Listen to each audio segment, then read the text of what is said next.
তোমার নাম কি? অভিজিৎ কুন্ডু। জোরে বলবে। তোমার বাড়ি কোথায়?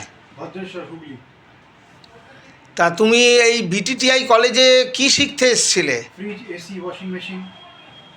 তা ফ্রিজ এসি ওয়াশিং মেশিন যে ট্রেনিংটা নিলে তোমার কীরকম লেগেছে? খুব ভালো লেগেছে। তা এখানে প্র্যাকটিক্যাল থিওরিটিক্যাল ক্লাসে কোনো অসুবিধা হয়েছিল? প্রথম হয়তো একটু বুঝতে অসুবিধা হতো, বাট পরে টিচাররা ভালো করে বুঝিয়ে শিখিয়ে দিয়েছে। গুড।